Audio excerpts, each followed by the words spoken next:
Hello, doctor, please tell me now. Please tell me how I take this life and get it right. Hello, doctor, I wanna live the best life that I can. You know I got to live the best life that I can. Today, I wanna live the best life. Mary Poppins recommended a spoonful of sugar to help the medicine go down. But today on the Dr. Mole Show, we aren't sugarcoating the facts on diabetes. Screen star Charlene Surtee-Richards talks candidly about her diabetes and recent stroke. We'll take you through a simple screening test for diabetes, learn why everyone should be on a diabetic diet, and test the Tim Noakes diet on identical twins with results that had tongues wagging. Don't let the sweet life endanger you. Look toward the light, open your mouth and say, "Ah." For flexible cover that suits your individual healthcare needs. Thank you. Hello and welcome to the show. 1 in 5 people over the age of 35 have diabetes, and the majority of them are blissfully unaware of it. Thankfully, the good news is that 80% of type 2 diabetes is preventable, not curable, preventable through making the right lifestyle choices. And we're going to spend the rest of today's show helping you make those right choices. The food you and I eat, essentially, is converted into glucose or sugar in our blood. Insulin, a hormone produced by the pancreas, is needed to move sugar into the cells where it can be used for energy to run your body. When normal individuals eat, the right amount of insulin is automatically produced to move glucose from your blood into the cells of your body.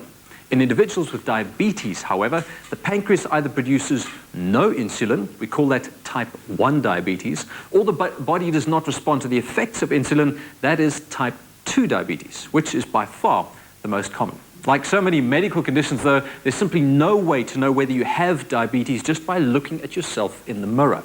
You could have diabetes right now, in fact. I've asked Widad, one of our audience members, to come up. She has no idea whether she has diabetes or not. So Widad, won't you join us? Let's give her a round of applause. Welcome.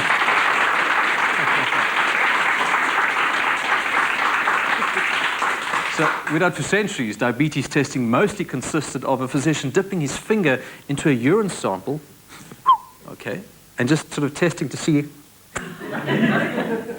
No, I'm teasing. This is apple juice. But, you know, the illustration is there. Testing to see if there's a bit of sugar in the urine. Thankfully, we don't have to do that anymore, for doctors anyway. For patients, it means a bit of a finger prick. But it's called a random blood glucose test. Have you ever had a random blood glucose test? No. Never? I don't think so. Can I ask how old you are? It's a terrible thing to ask, I know. 36. 26? 36. Okay. 26? 36. I just make you say it louder, that's all. So 36 and you haven't had a blood glucose test yet? Okay. Do you think there might be a chance that you have diabetes? Is there diabetes in the family? Might be, yeah. Might be. Okay, so this could be an important test for you. Are you having second thoughts? No, I hope not. Because, no. Because we need to do this on a regular basis. You don't just test for diabetes once. You guys should go once a year even. Who in your family has diabetes? I think one of my brother and a cousin of mine. Okay, so it's a direct sibling, eh? Oh. Okay, so that's an important sort of historical fact, or a risk factor fact, if you like, for diabetes.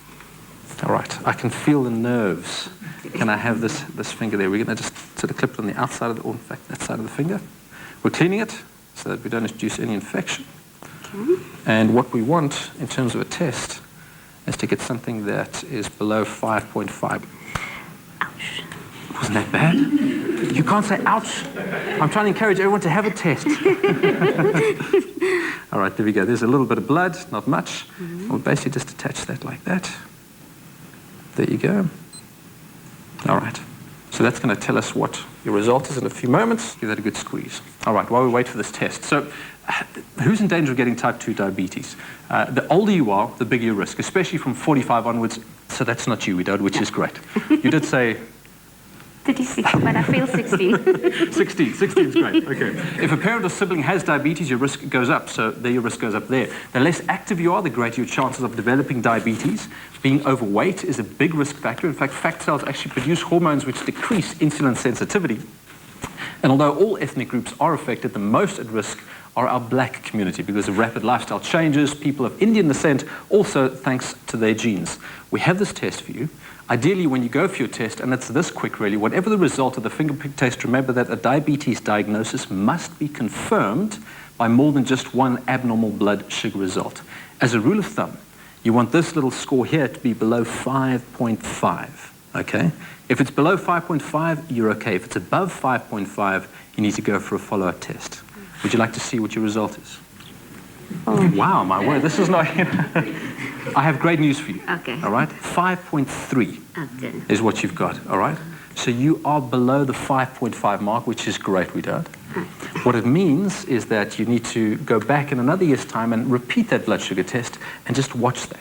Because you and I are not diabetic yet. But we can develop it. We can develop it, exactly.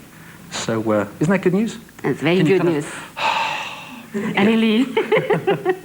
Remember, the reason we test regularly is because early diagnosis of diabetes is extremely important if complications are to be prevented or delayed. So can I encourage you all to get your sugar tested this week? If not today, it's money well spent. And for some people, your medical aid, if it's smart enough, will actually pay for the test for you.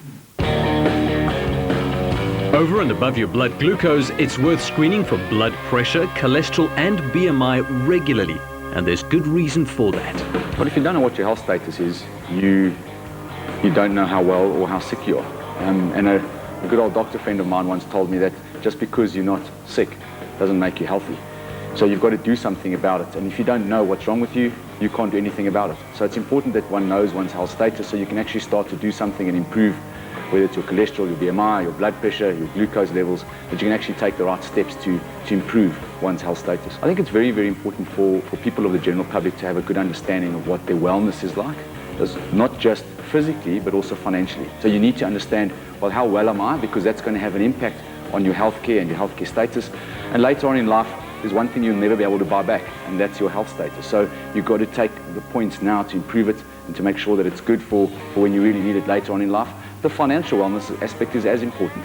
You know, the last thing you want to do is have no money later in life. So plan today, do the right investments today, make sure you've got a good medical scheme today, so that those types of things are not impacting on your wellness, your financial wellness later on in your life. For someone on our medical scheme, Momentum Health, it's important that you do the right thing first. And the first steps to rewarding oneself through our product is going through those sort of 4 marker tests, if you like, the glucose, the cholesterol, the blood pressure, and your BMI. The second step is starting to measure activity. And the more active you are, the more money we provide back. And that activity doesn't only necessarily have to be in a gym like this.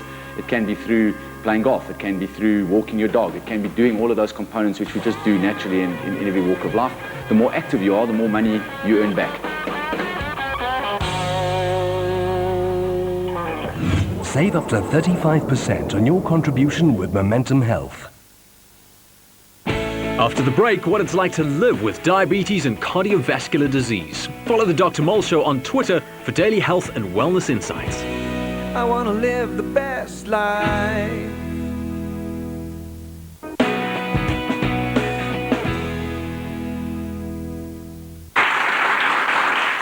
Many of you would know Charlene Surtee Richards from her rich and colourful characters on South African television, but her years of hard work and entertaining us have taken its toll on her health. She was a while ago diagnosed with diabetes, but more recently suffered a stroke. Shemendran visited this favourite actress of ours and found out it's not always worth leaving your health to the very last minute.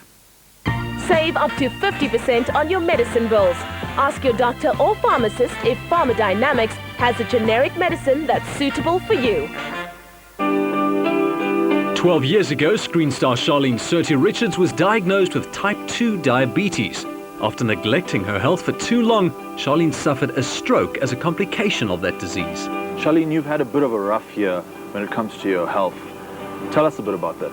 Well, it's been so bad, I can't believe it's actually better. But before we get there, Michael, thanks for sending me such a good-looking doctor. Now I'm so healthy.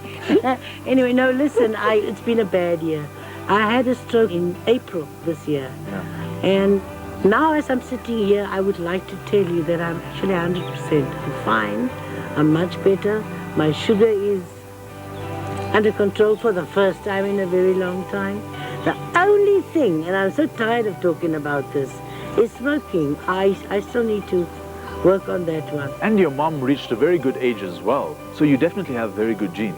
I look at other people and I hear about other people that had a stroke, and I cannot believe how lucky I was. I was lucky in the sense that the only thing that gave people the idea I'm getting a stroke is a slur. And also, if the stroke was a half a centimeter lower, I would have been blind in the right side of my eye. So God was with me, and I was just so lucky. What dietary changes have you made? I'm not actually on a diet, I just eat healthier. Which is far more sustainable. Statistics show that 2 out of 3 people with diabetes will die from stroke or heart disease, which could have been prevented through lifestyle changes. Thank you very much. So you took some time off just to recollaborate things. What plan did you formulate to get healthy again? I'm 57 years old. It never used to bother me. It still doesn't bother me, but because of my health it does. There is an awareness in me. It takes longer with me than with other people to realize. But I could never sit here and pretend that I'm now this very healthy woman that eats bananas all the time. I'm just eating a banana. Well, you are eating a banana, and so am I. So what I'm trying to say is not to impress. I never do things to impress. Look, for the first time in a very, very long time, my sugar's under control, which shows that. Which means that your diet is working. Another thing that's very important is exercise. Now, exercise has to accommodate who you are and your lifestyle. You seem extremely sociable. So one idea is maybe to get a couple of friends from the neighborhood who can just go on walks along the street, and in that way you're getting healthy and you're treating the condition. I've got, what's this thing, a treadmill that I paid off with my credit card for months and months. And it was in my bedroom and I couldn't really get it to face the TV. It's now under the lapa because it became a clothing rail for my clothes.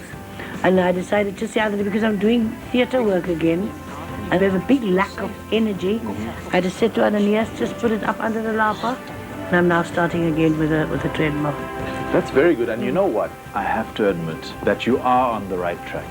You've controlled your sugar after such a long time, which means that you are doing the right things to get your diet in place.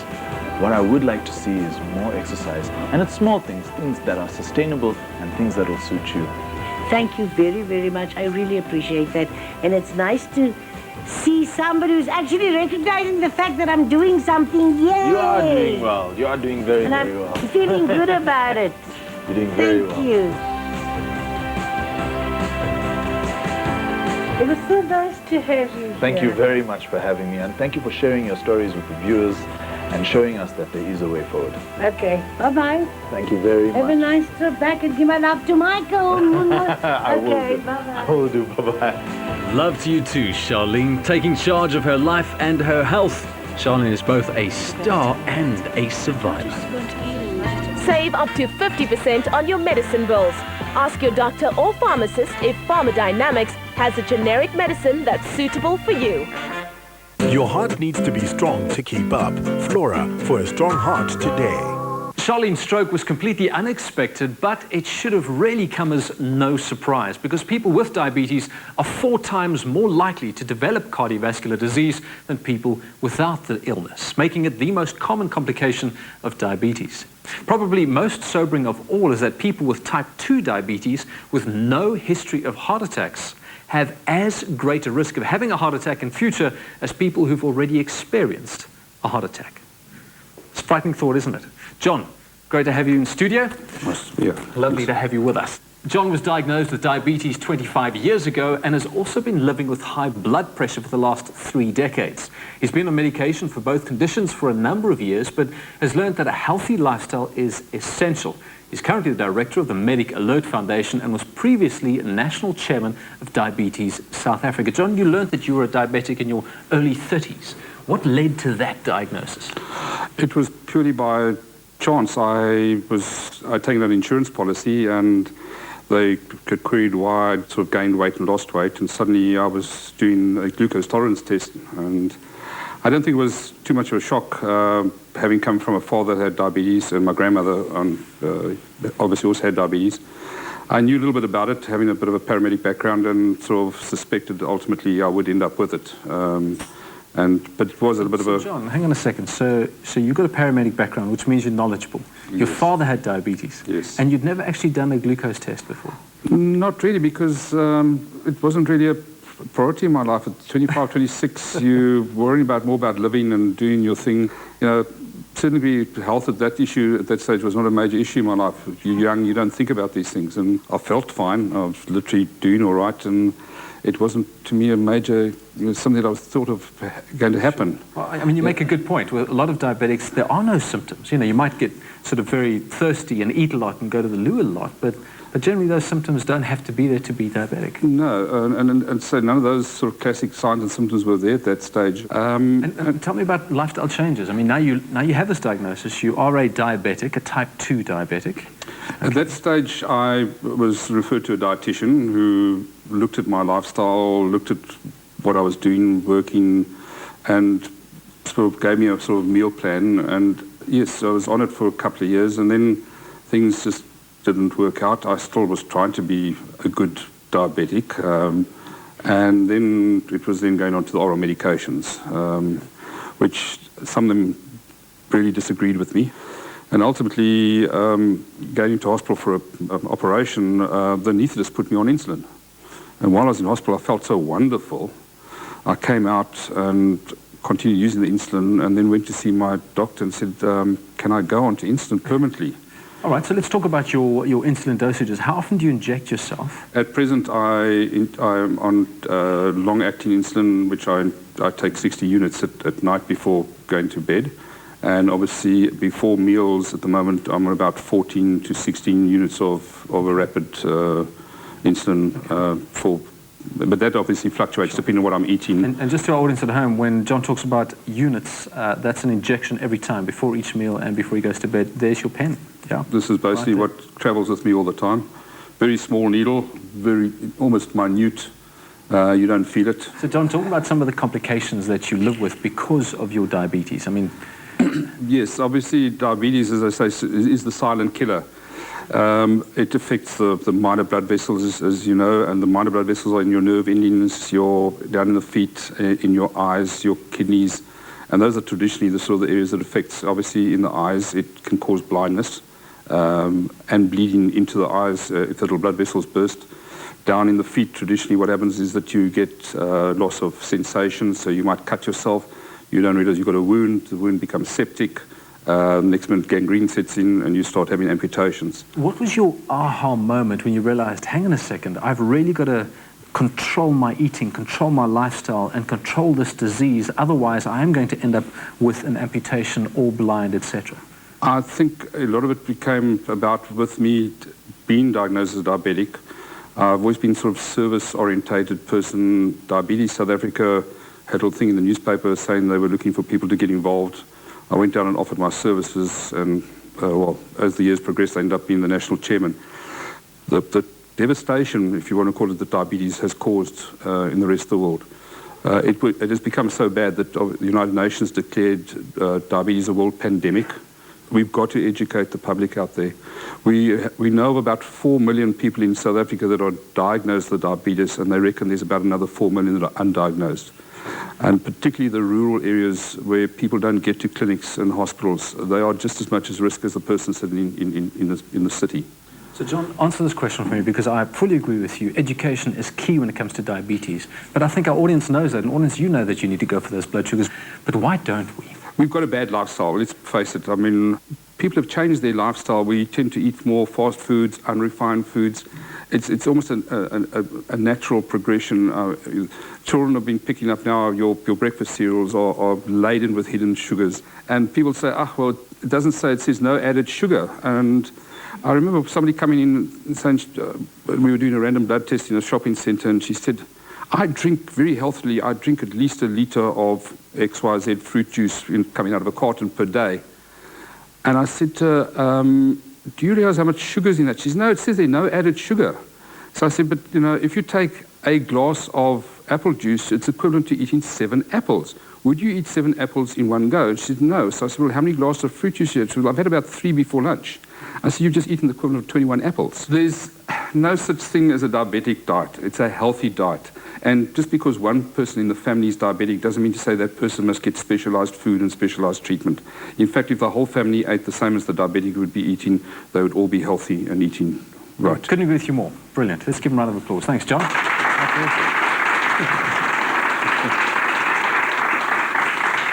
Diabetes brings along with it some serious potential complications, chief among them heart disease. In fact, the important thing to remember is that these complications can only happen if you let them happen. You have the power to control your condition and prevent these side effects from affecting your health.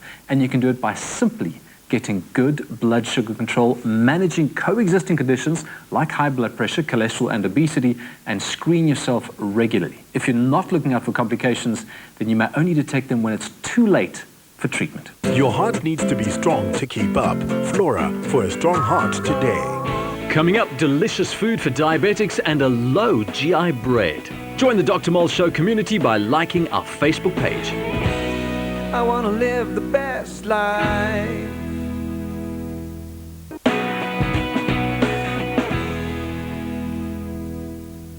Be whoever you need to be with Vital.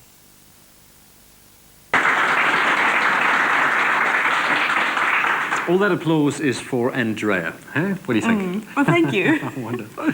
Now, carbohydrates, the staple of most diets, we know are not all good, but neither are they all bad. In fact, some kinds promote health, while others, when eaten often and in large quantities, actually increase the risk for diabetes and coronary heart disease. So not all carbohydrates are created equal. Every type of carb you eat has a different effect on your blood sugar.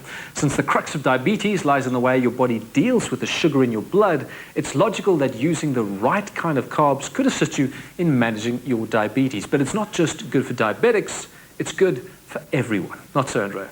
Definitely. You know, if you look at working out a diabetic diet, it looks exactly like a healthy, balanced diet because it's small, frequent meals, reduce your intake of refined starches and sweetened foods, and certainly with diabetes you want to manage your carbohydrate intake throughout the day. So it's healthy eating like anybody needs to do. You're so right. A new study published in the Journal of the American Medical Association showed that people with type 2 diabetes who ate a low glycemic index diet had greater blood sugar control and fewer heart disease risk factors than those who followed another eating plan. So we know for a fact that low GI foods are good for blood sugar control, for sustained energy and feeling fuller for longer for everybody. But how do we know what's low and what's high?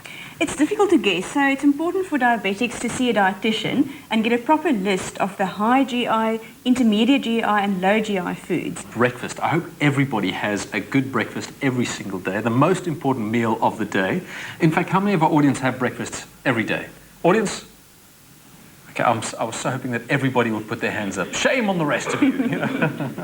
Andrea, you've got some great ideas for good, healthy, low GI breakfast. Talk us through them. Well, all these breakfast options are diabetic friendly, but definitely friendly for anybody. So I'd like to start with my favorite breakfast. So one can take the low GI muesli and soak it overnight in rooibos tea. So it's really nice and soft and tasty. And to that I add some yogurt and some grated apple and some cinnamon. All right, well, let me add the yogurt. Why rooibos tea? Any particular reason? Rooibos tea specifically is rich in antioxidants. It gives a lovely flavour. And then be careful with the fruit yogurts because they tend to be loaded with sugar. So that's why we add the fresh fruit and a sprinkle of cinnamon. They say cinnamon also helps with the support of healthy blood sugar levels. Fantastic, okay. Wow, that's quite a sprinkle, huh? So would you like to start with the next start one? on this one. Now, this is fascinating. You asked me to cut up banana and put it into this bowl, but I thought bananas were high GI. They are. And high glycemic index foods aren't banned or unhealthy for a diabetic. It's all how we use it. You'll see the banana was quite green. The greener the banana, the lower the glycemic index. Okay. And to make sure that it's a low glycemic index breakfast, we're going to mix it with yogurt. Also added some ginger spice for taste and cinnamon to also assist with the blood sugar control. And once again, plain yogurt, huh? Yes. No fruit yogurt, all right. And then very important, if you could spoon some of the low GI muesli on top of that. And as soon as you look at a muesli which is labelled as low glycemic index, you'll notice that typically it will contain nuts and oats that specifically help to maintain the low glycemic index level. Now that so far looks like my favourite breakfast. You love You the see, that's soaked quick and rooibos easy, yes. muesli. You know, this is great for me because that was all of 30 seconds. One more breakfast for the morning. Now, what have you got for us here? This is a lovely summer breakfast. Papaya and citrus go really well together with yogurt and muesli. So it's a papaya and citrus muesli stack. So you can start by adding some stack? of that. Yes. All right. So I was just going to throw it in. salad. You asked me to stack it now. How am I going to Yes. stack papaya? I just Good luck wanted to with that. test your culinary skills here. I have no culinary skills, which makes this all the more believable Oh, because it this looks is good great. so far. So then you add some of the yogurt, and then you can sprinkle some of the muesli over that. Okay. And when you're going to add... And the next layer would be the citrus. Oh, brilliant. So there you go. So you can actually change the GI of a particular food ingredient just by how you mix your meals. That's right. In general, if you look at carbohydrate snacks that people are nervous about eating, as soon as you add protein, so looking at a slice of bread with cottage cheese or cheese, tuna, and also foods rich in fats, but healthy fats like avocado, it reduces the glycemic index. Well, there you go. You've got 3 wonderful breakfast options. So you can't say that I don't know what to do for breakfast. Low GI, healthy, packed with energy and sustainable energy, which is great. So there you have it. Like I said, no excuse. Study after study has shown that not only does a low GI diet help diabetics maintain a healthy blood sugar level, but also other key benefits that non-diabetics can benefit from, helping maintain a constant weight, reducing the risk of heart disease, reducing blood cholesterol levels, reducing hunger, which is so important, and keeps you feeling fuller for longer. It also increases physical endurance. So being a diabetic doesn't mean the end of eating tasty food. It simply means you have to be smarter about what you eat. Knowing your GI values is a good way to manage a diet that will keep diabetic symptoms at bay. And even if you aren't a diabetic, a low GI diet will help you fight fatigue and keep your energy reserves in check. Be whoever you need to be with Vital. It's at the All Seasons Milk Factory where we found goodness produced on a daily basis. Pick and Pay, always there for you. Right, so today we're talking diabetes, a dreaded disease, and one of the top 3 killers in South Africa, which is a pretty scary statistic. Happily, I suppose, if you have type 2 diabetes, you really can combat it through diet. And one of the best ways is to eat a low GI diet. So I thought that perhaps some of your very own, very nutty, very seedy, low GI bread might be just the thing. So we're going to start with the nutty wheat flour. So you're going to add all your dry ingredients, start with your seeds, and do reserve a couple because you want to make your bread look pretty at the end of the day. All right, then go the sunflower seeds, sesame seeds, poppy seeds, linseeds. And you've got a bit of bicarb, a little bit of brown sugar, not too much, some bran, and some oats. And of course, a little pinch of salt. Now our wet ingredients. I've got a little bit of oil, sunflower oil, some low-fat yogurt, plain yogurt, and some low-fat milk. And just stir all of that together, make a lovely sort of wet batter. And into a greased pan. If you want the recipe for this, then just go to drmol.com or to pnp.coza. And if you want all these delicious ingredients downloaded to your phone, then SMS the word bread to 33728. Head to PNP and go shopping. And now just sort of make a pretty pattern with the seeds. And then it's a simple case of tossing it in the oven. 180 degrees, about an hour. And thanks to the magic of television and the fabulous crews we have on standby, I baked one earlier. Get a slice of that. Beautiful, moist and delicious and lovely seeds. It tastes absolutely delicious. And really, low GI keeps you fuller for longer, lowers or gets rid of the bad stuff, and brings in the good. Enjoy it.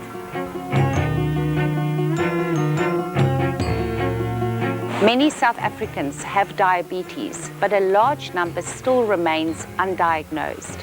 If you are over the age of 35, or you have a family history of diabetes, or if you are overweight, you need to have a diabetes screening test done at least once a year. Now, a diabetes screening test is a very simple and quick test. The nursing sister will just prick your finger and use a drop of blood to place that on a glucose strip. This glucose strip is then placed in a glucose meter, and within a minute or 2, you will have your results. For an accurate result, diabetes screening tests should be done after 8 hours of fasting. After the break, we put Tim Noakes' controversial diet to the test on twins. You can be part of our studio audience by sending an email to info@drmol.com. I want to live the best life.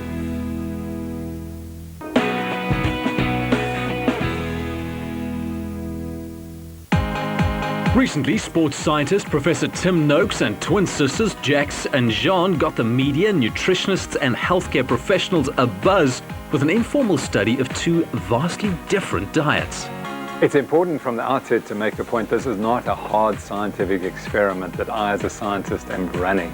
Rather, it's an experiment to show people what can happen when they eat different diets. So what happened was Jax came to me about 3 months ago and she said, Prof, I've been told I have a high cholesterol and I want to know what's the best diet that I should be following. Should it be the so-called prudent diet, which is high in carbohydrate and low in fat, or is it one that you're proposing, which is high in fat and low in carbohydrate? And she said, I have this twin sister, and why don't we think of doing an experiment in which one of us eats the high fat diet and one of us eats the high carbohydrate diet, and let's see what the outcome is.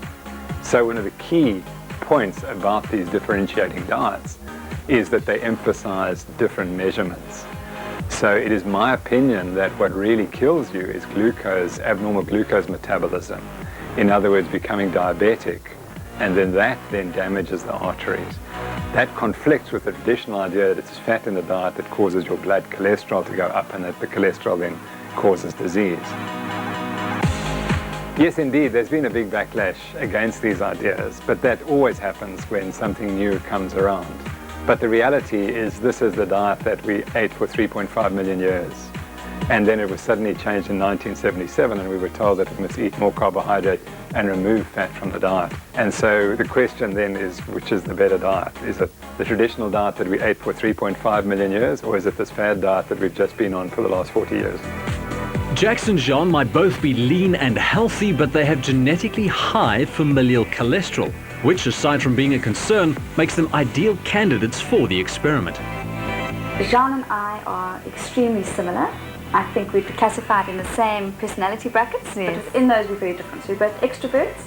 Jean will explode into a room, like that, and I'll glide in. Really? Yes. No, you're right. But I must say we've had loads of fun throughout our lives, confusing people and having fun. Lots of games.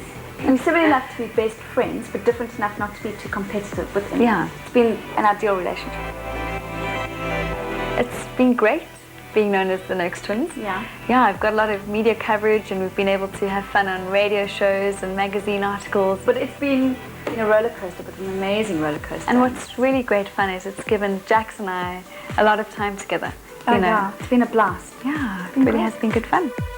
Exercise is a vital part of a healthy lifestyle, and for the Noakes diet, 30 to 60 minutes per day most days of the week is recommended, as it should be with every other diet too. My goodness, that was tough. And the reason why we're doing body tech is because we had to regulate our exercise as much as we regulate our diets. I run after 2 kids the whole day, so that's my cardio. Well, and I go to gym, so what we decided was I'd do cardio about 3 times a week and Jax would just carry on running after her toddlers. Having familial high cholesterol means the LDL, or bad cholesterol level, is above normal and a potentially dangerous cause for atherosclerosis or vascular obstruction. A lot more people are considering following low carbohydrate diets. There's been a lot of preconception and misconceptions around the health risks associated with these diets. In general, our experience is that people are thriving on these diets. There's no loss of energy, poor bowel function, or any of the symptoms which were previously warned of, but people with a genetically high elevated cholesterol level should perhaps ask their doctors before embarking on this program. Tim Noakes himself follows the low-carb, high-fat diet to manage his carbohydrate resistance, a condition that describes someone who is unable to take glucose out of their bloodstream and store it in muscle or the liver. While the Noakes diet may work for those who are carb resistant, it's not intended for everyone and should ideally be adopted under the supervision of a qualified dietitian. Well, congratulations, ladies, for getting this far. It's been a fabulous experiment. Well done. But the good news is that we have some answers for you both. And Jax, you know you put on 3 kilograms, and John, you know you lost 3 kilograms. So that's exactly what we expected. The high-fat diet causes you to lose weight, which is the opposite of what people believe. I'm also glad to tell you that your blood results show that, Jax, you're slightly more diabetic. Your glucose control is not quite as good, whereas Jean, your glucose control has improved dramatically as a consequence of the diet. So at the moment, what's happened is you become more diabetic, and you become less diabetic. When I use the word diabetic, please understand, I'm using it very liberally. You are both incredibly healthy. On these values, you're going to live a long time, and they would not worry me. However, it's very clear that you would both benefit by being on a high-fat diet, because that makes all these variables even better. And I know that you've got individual experiences that you want to share. Yeah, so it's been an incredible journey. I think it's been harder than I thought towards the end, but that's what it was meant to be. I'm glad that there's an actual result. Yeah. It wasn't just an easy ride. But it's been good fun as well. Just for Jax and I to be able to do something together, and fantastic. It's been good. My challenge to people out there is, if you have accepted the way you feel as normal, if you tired in afternoons and feeling a bit bloated and struggling with your weight, it could just be like me, carb intolerant, and swap to a high-fat diet and see how you go. And for those of you who are scared of fat, I was at the beginning of the project too. I've learned to love it. I've lost weight. My health has improved exponentially. So yeah, give it a try. It's worth it. While the debate rages on around the low-carb, high-fat diet, Tim Noakes and the twins have certainly given the nation food for thought. Coming up, an in-depth look at lung cancer and the male cancer awareness campaign called Movember. For more information, visit drmol.com. I want to live the best life.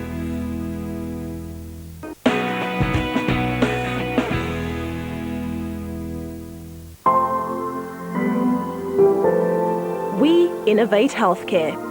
November is Lung Cancer Awareness Month, the leading cause of cancer death globally. The 5-year survival rate for lung cancer is only 15%, and despite its high incidence and major advances in treatment, awareness around the disease remains dangerously low.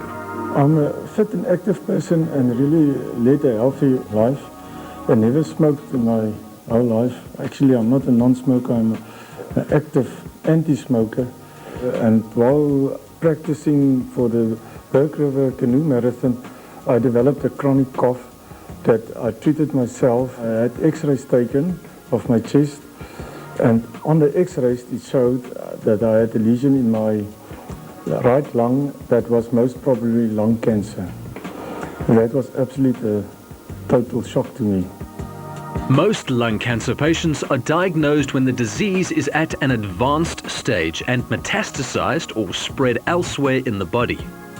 The signs and symptoms of lung cancer can be very varied. They can obviously arise within the chest, causing problems like a cough. One could cough up blood, which is often the most dramatic symptom and the one that really makes people come to the doctor. But unfortunately, there are some others that are a little more subtle. Patients can have increasing shortness of breath. They can have pain in their chest. And then they can, of course, also have symptoms that are not related to the chest at all.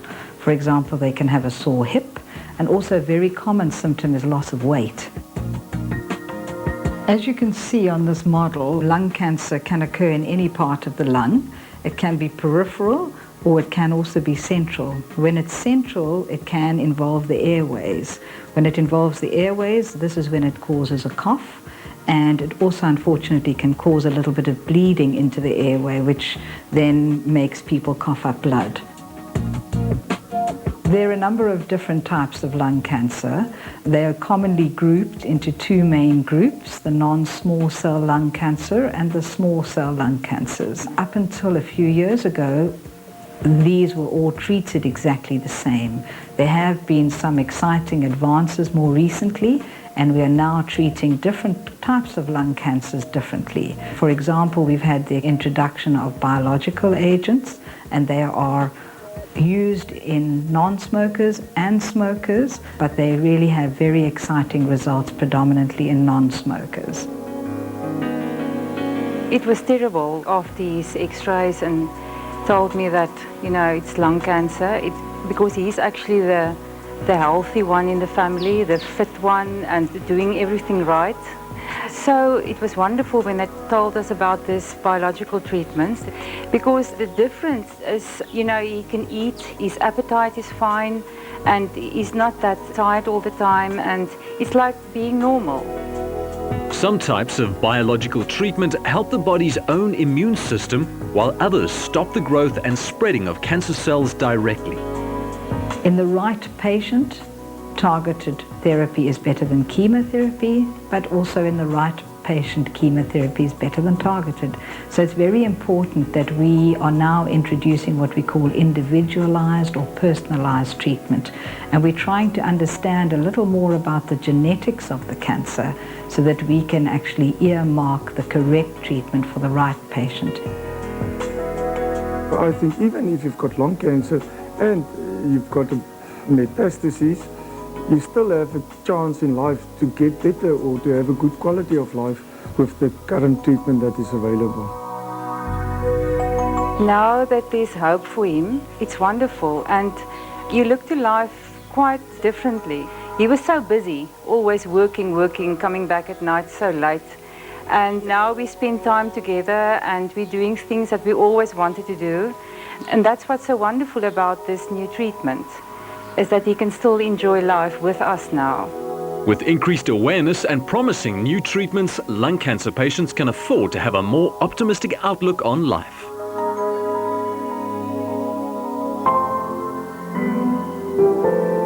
We innovate healthcare.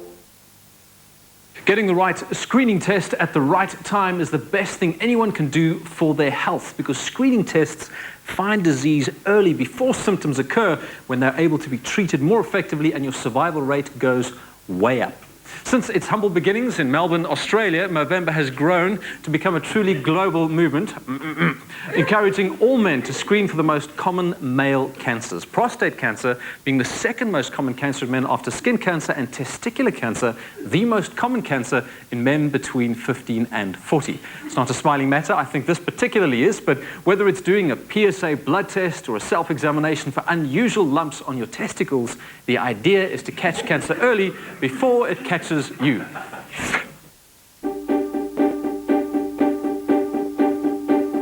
Last year I tried but I failed. Halfway through the month I bailed. Watched the hair wash down the drain and I felt so ashamed. My upper lip felt so bare. People would stop and they'd stare. An upper lip without hair, what would our parents say? But it wasn't growing, bum fluff, skin was showing, taking shape very slowly. But this year it's ours for the taking. Okay, we can do this. It should be easy. This Movember, we won't be shaving. It's hard to look back in the mirror lately when your moustache is so thin and patchy. Hey, it's only day 2, so don't be lazy. This is Movember, the days are plenty, but all the other boys, their mows are blazing. Don't let that throw you, we must be patient. What style do you think will grow? Handlebar, pencil or throw? We could look like the Mario Bros. There's just no way to tell. Day 12 and things don't look good. Starting to think that we should seek out professional help. Doctor, is there no hope? Wait, don't get disheartened. Have you tried Bob Martin's? My dog eats them daily, and his moustache covers his body. Okay, time for phase 2. Bob Martin's daily. It's doctor's orders. They're not that tasty, but think of all the chicks they'll want us daily. Let's up our dosage, soon we'll be hairy. Okay, it's been a week now, and not much progress. I'm no top selling, I'm feeling depressed. There's 2 more days left, we're cutting things fine. Let's call this number Movember Helpline. From the first day of the month, things have gone so bad. Our growth is so bad, our mows are so bad. Everyone's making fun of us, we need this so bad. We want this so bad, we need this so bad.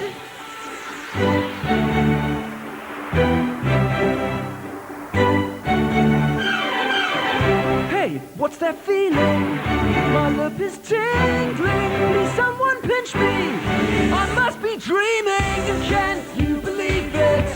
This is amazing. amazing. Woke up this morning, moustache is blazing, filled with testosterone. I feel so manly. Let's chop some firewood and drink some gravy. For the hair grew on our lips. Our lives were so sad. Our lives were so sad. Now they are so red. With a moustache here on my face, I am a real man. Feel like a real man. Now we are real men.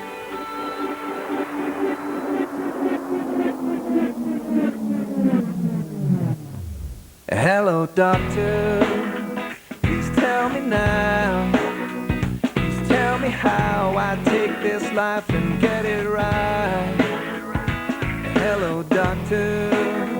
I wanna live the best life that I can. You know I got to live the best life that I can. Today I wanna live the best life.